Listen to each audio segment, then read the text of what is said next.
symmetry. So if this is my line of symmetry is the x-axis, I'm going to write on the graph. Then the point, I'm going to use the one in the top right quadrant. So that would be the positive quadrant. So it's going to give me a positive x and a positive y. Now I encourage you to write this down. If I then flip it across the x-axis, then which one changes signs? The y, right? So the x is still in the same spot, but then the y changes signs, and we have symmetry across, or symmetry with respect to the x-axis, okay? Likewise, we have symmetry with respect to the y-axis. Oh, sorry, before I move on. So that is why, if you look up here, I'm going to highlight it, you replace y with negative y when you're trying to check for symmetry with respect to the x-axis, because if it gets flipped across the x-axis, what changes is the y value. But everything else about it is the same.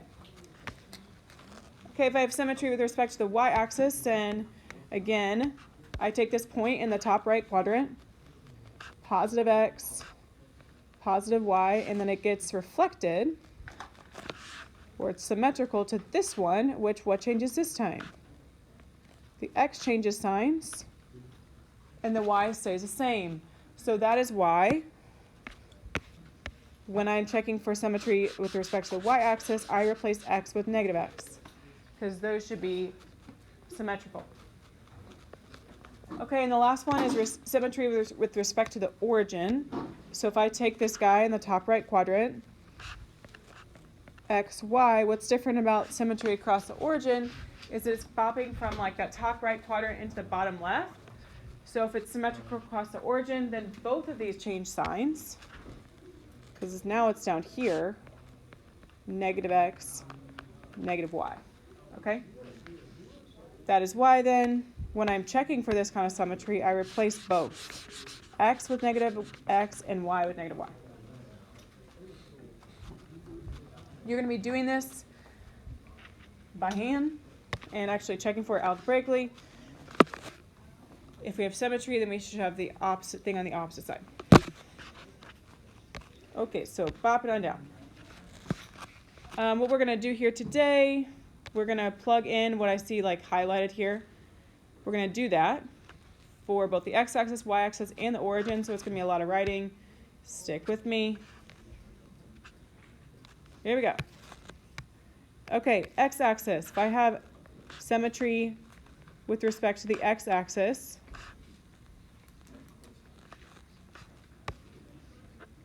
then I'm going to replace y with negative y. That's what it's at the top of the page. So negative y goes here. And then we keep everything else the same. I'm sorry, that's too small. Hold on. Better. Okay. I replace y with negative y. And we're going to see what happens. Okay. What we're trying to check, we're trying to see if this equation, we want it to be the same as that equation. If it's symmetrical, then whatever I get when I'm done should be the same as that.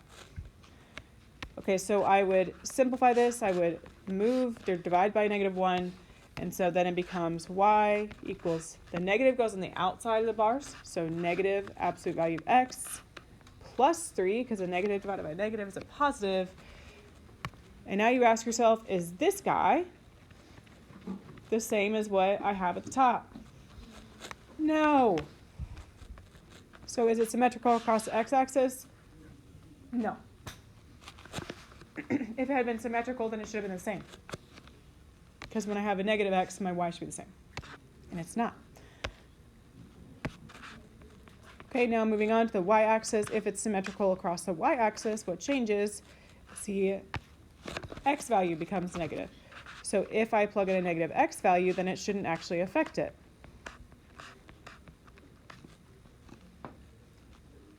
All right, think about absolute value. If I have an absolute value of, for example, negative 2, what's the absolute value of negative 2? Positive 2. So the absolute value of a negative number is the same as the absolute value of a positive number. So when I have the absolute value of negative x, it is the same thing as the absolute value of positive x. So the absolute value of a number. Because when you're doing absolute value, what you're asking is what's the distance away from 0? My absolute value of a negative versus my absolute value of positive. the same number, should be the same. Okay, and so now you're checking and comparing this to the top. Is that one the same as what you had at the top? The original function? Yes. So this has symmetry with respect to the y-axis. And now last one. This guy is across the origin. So in that case, you should be able to plug in negative x and negative y, and it shouldn't change it. So let's check it. I plug in negative y. I also plug in negative x.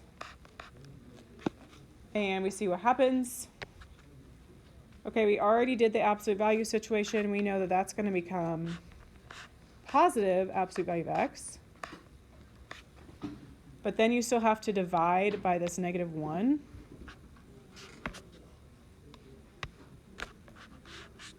And so what happens to the signs over there? Everything goes negative. Yeah, everything changes signs. So y is equal to the negative absolute value of x plus 3. And again, you're asking yourself, does this match? So negative. Pay attention to where the sign is here. When I have a negative out in front, what Grady is asking is this different than this? Yes. Because the negative is out in front, that flips the whole graph. It flips it upside down. So that does affect it. And so no, it doesn't match. So the only one that this one has is symmetry across with respect to the y-axis, because this guy looks like this. And you've got your y-axis down the middle. Okay, so let's start by checking the x-axis. If I have symmetry across the x-axis, then what would change is my y value. So I keep x the same, but then I replace y with negative y. And we just talked about absolute value. When I have an absolute value of a negative number, absolute value doesn't care because it's just counting the distance from 0. So that is the same thing as absolute value of positive y. And now you compare it to what you have at the top. Does it match? Sure thing. Yes. So this one has symmetry with respect to the x-axis for sure. Y-axis. What changes when I flip it across the y-axis? The x. And so now you're replacing x with a negative. And keeping this one the same, which again, if you have a negative out there, then we're going to divide it to move to the other side. So it would become this x equals negative absolute value of y. That is not the same thing as what we just had because the negative is out in front. It flips the entire graph. No, it is not the same as what you have at the top. Because what you had at the top was a positive absolute value of y. So no. And then check your last one.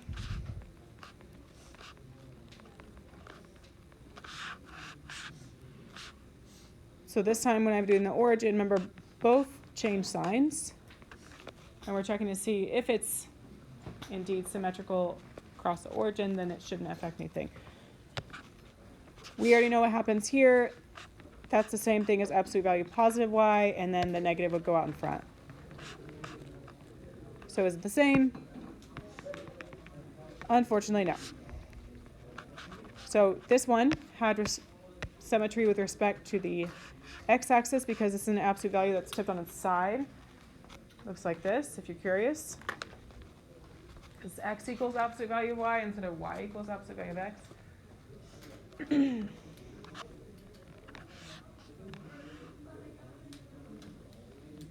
And then we're going to talk about the last one. I will do the first type of symmetry with you, and then I'm going to have you do the last two.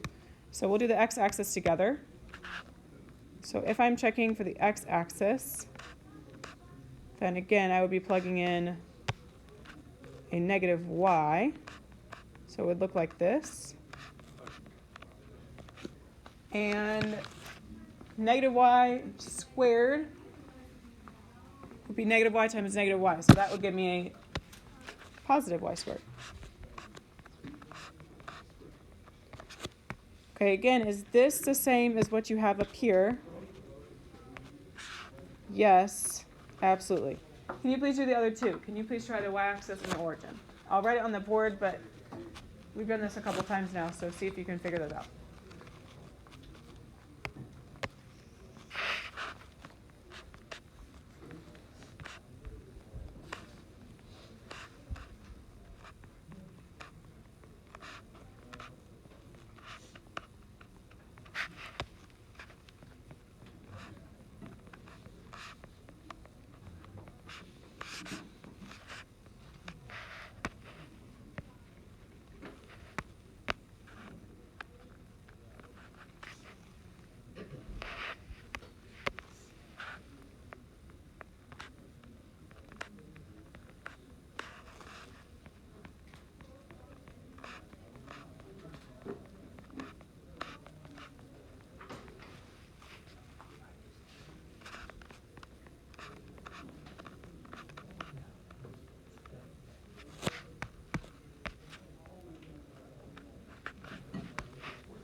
Okay, as you finish this up, you can check out the board.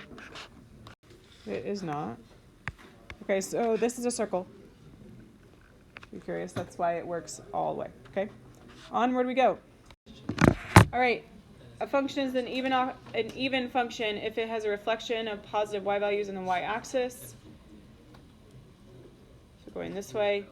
An odd function is doing a rotation of 180 degrees about the origin. Okay, so here's how we'll check for it. Look at the top here.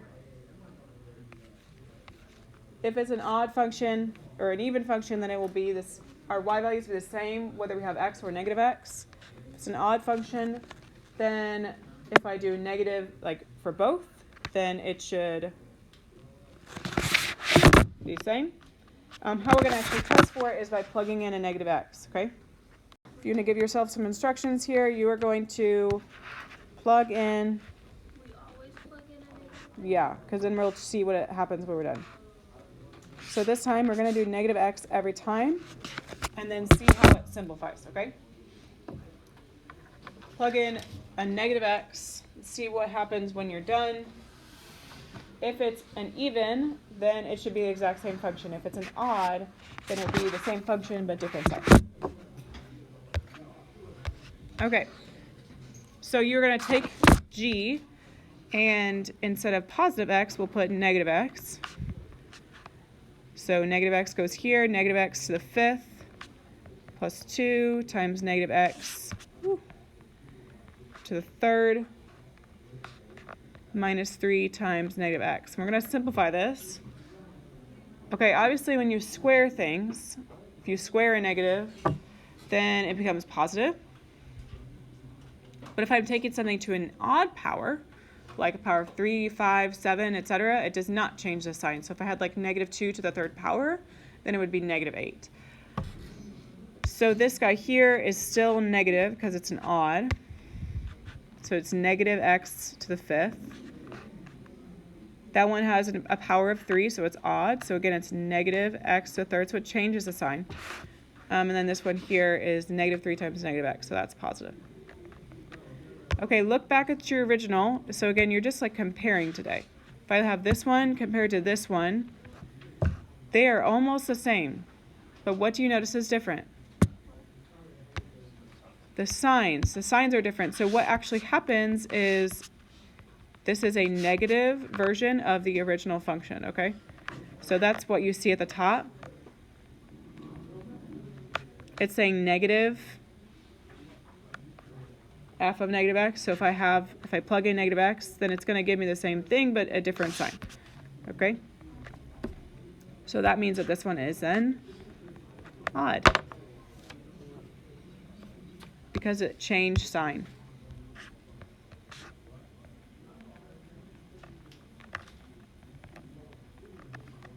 Okay, same exact equation, but different signs. Okay, try the next one. We're going to do h of negative x. So 2 times negative x squared minus 3. This time you have an even power. When I have an even power, it makes it positive. So this becomes 2 times positive x squared minus 3. Again, compare. Well, you notice? Exact same. So that's what you see at the top. An even function, it doesn't matter if you plug in an x or a negative x, it should stay the same. So this is even because nothing about it changed. Odds just change sign. Okay, and then try your last one. K of negative x. You would have negative x squared plus 6 times negative x plus 9.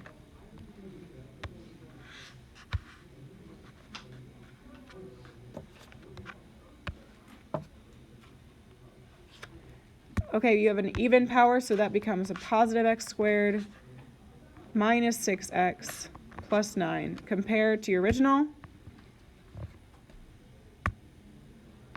is it the exact same? No. And then your next question, well, did everything change signs? Again, no. So is it even? Is it odd? No, it is neither. It does not succeed. Be either one of them, okay? Be able to finish up all of 2.5, which is due on Canvas tomorrow night, but then you'll get full credit until we take our unit test.